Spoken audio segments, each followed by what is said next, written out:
Welcome to the Inner Entrepreneur Podcast. I'm Paul Ryan. I have a question for you. Are you carrying resentment? Has someone hurt you in the past, offended you, wronged you in some way, and you're carrying that? You're carrying the seed of that hurt in your heart, and it's always with you. No matter how the years pass, that resentment of someone is always with you. And when you think of it, you see it, it makes you angry, it makes you annoyed, it winds you up. The truth is that many people do carry resentment, but I'm not sure they're really conscious of just the weight they're carrying. Now, I was reminded of this a couple of weeks ago when I was speaking to a senior team member in my business.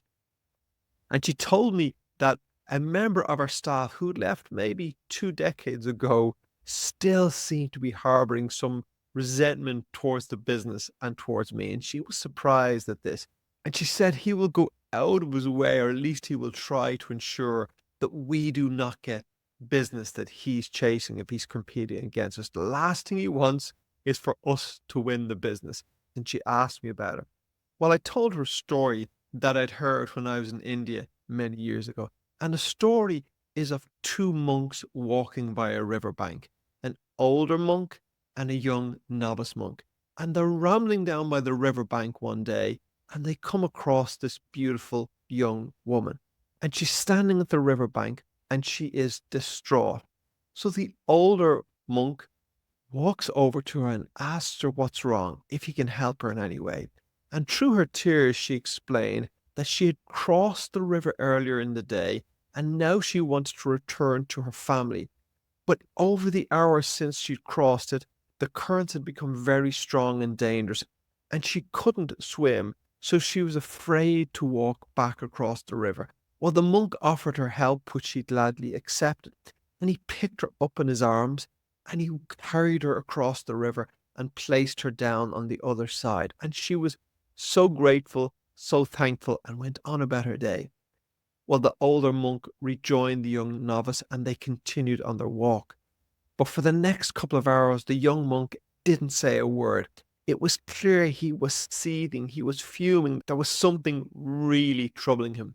So eventually the old monk turned to him and said, "What's troubling you, brother?" And the young monk turned to the older brother and says, "What's wrong? We are monks. We are not supposed to look at women, to speak to women, let alone ever touch a woman. You looked at this beautiful young woman. You spoke to her and you touched her. In fact, you picked her up and you carried her across the river." And the young monk was furious. And the old monk smiled at him and said, "I put that woman down 2 hours ago, and you have been carrying her ever since." Now, how many of us carry these old wounds, these old resentments and hurt that we could have put down years ago, like my former employee, that we could have put down on the other side of the riverbank decades ago, but we still carry them. Now, if I'm honest, at the time, and I mean going back almost 2 decades ago, I was aware that this individual held resentment toward me and towards the business. I was aware that he was going out of his way to damage the business, to damage our reputation. But I was also aware that when someone strikes out at you, it actually has nothing to do with you. It's about what's going on inside of them. So think of a time when you have felt absolutely at peace, joy, when you felt just really happy. I mean, when there's nothing particular going on, but you just have a deep sense of peace and quiet and serenity, and you just feel very well. You just feel very good, very much at peace. When you're in that state of peace, what degree of anger do you have towards other people? To what degree would you strike out at someone else? The answer is you wouldn't, because when you feel inner peace, you feel no enmity towards other people. You have no desire to strike out at them and harm them. But think of another day when you're troubled, when you're disturbed. Maybe you've slept badly, maybe you've been working too long, or you've missed a flight, and you're irritated, you're wound up, and you're really annoyed, you're really worked up. When you're in that emotional state, all someone has to do is the slightest offense. Maybe they just step in front of you and you can explode, you can be furious. And when you look at these two examples, what you realize is that your response, your anger, your annoyance, your resentment is really just a reflection of what's going on inside of you. If you're suffering internally, you will strike out at someone else. And if you're at peace internally, you won't.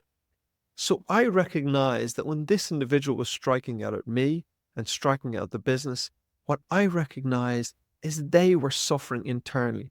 I don't know why they were suffering. I don't know their personal circumstances. I don't know exactly what was going on in their life that made them suffer and has obviously continued troubling them.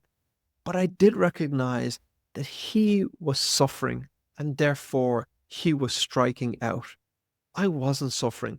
I was in a peaceful state of mind, and so I only wished him well. And when you realize that people strike out only because they're suffering, you can very quickly feel empathy for them, feel love towards them, want to support them instead of striking out and instead of feeling resentment when they strike out at you. Now, that doesn't mean that you remain in the presence of someone who's trying to offend or hurt you. Obviously, you take care of yourself, and that may mean removing yourself from that person's company.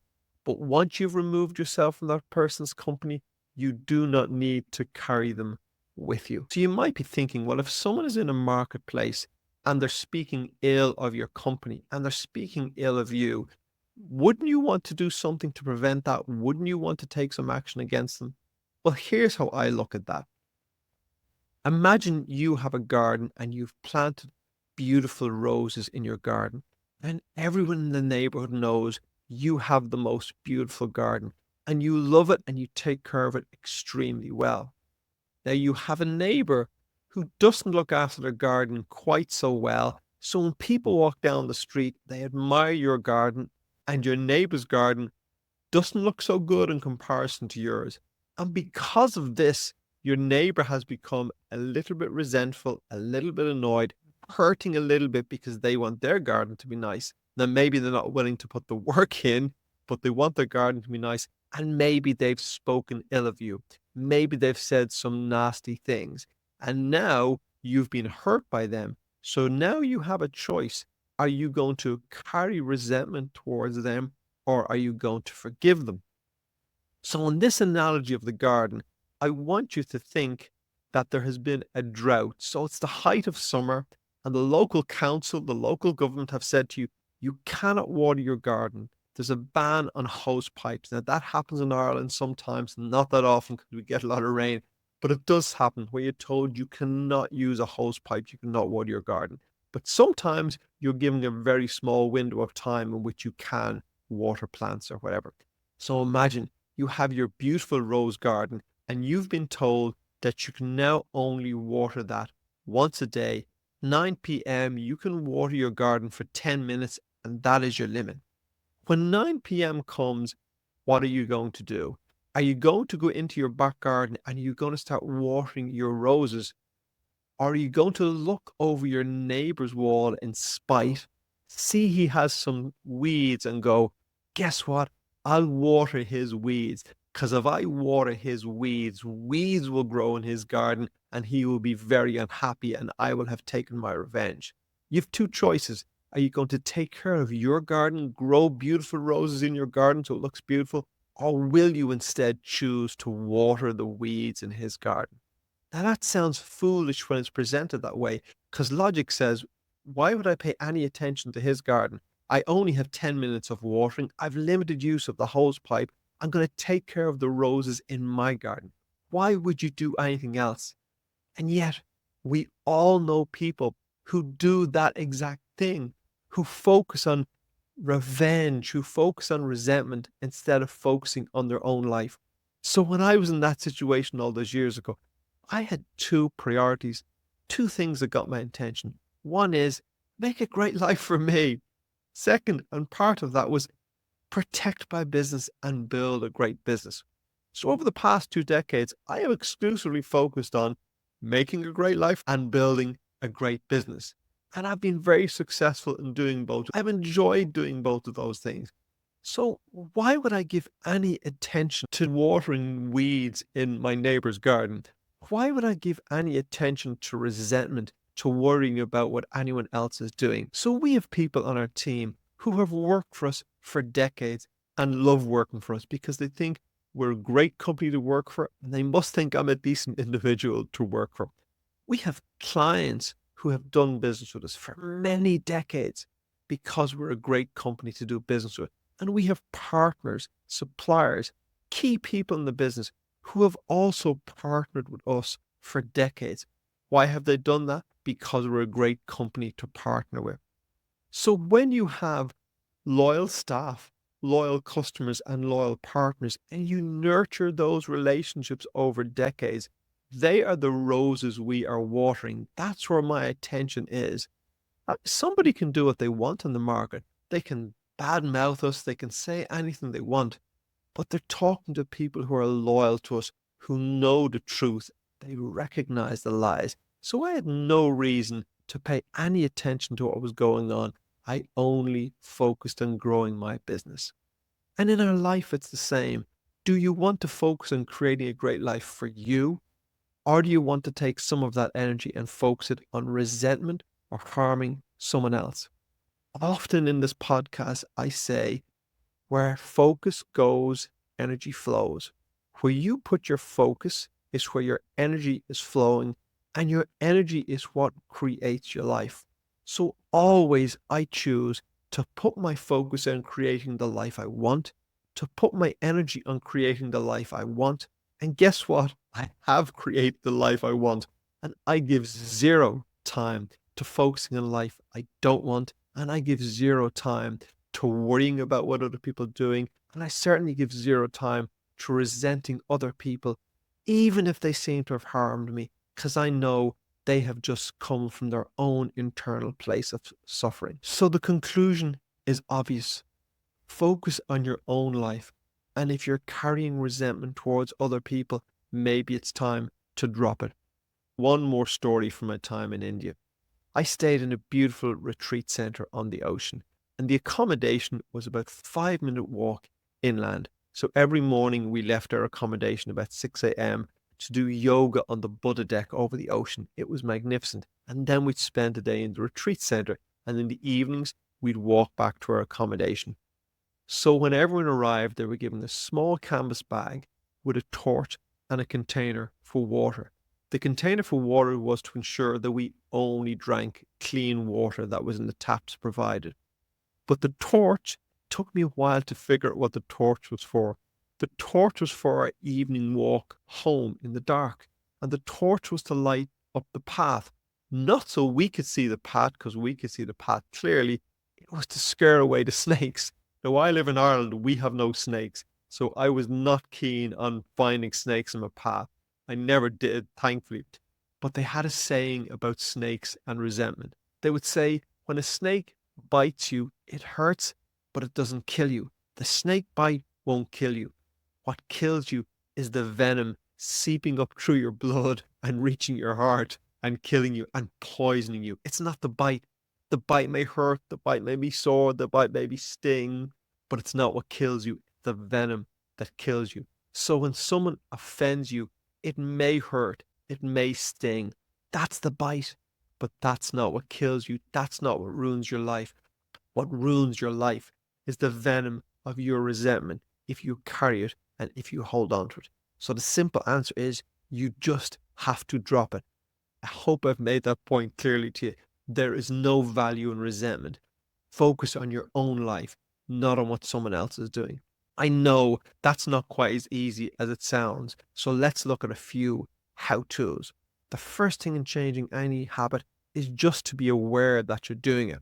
Hopefully, after listening to this podcast or watching this video, you're now aware that you are carrying resentments and that it is pointless. It is doing more harm to you than to the individual you're resenting. So once you're aware of it, become very conscious the next time your mind drifts towards resentment that you spot it. And in that moment, you have to make a choice because resentment is a choice and working on building a great life for you is a choice. And in that moment, you will have a choice. Am I going to spend my energy on resentment Or am I going to spend my energy on building a great life for me, for my family, for the people I love? The choice is obvious.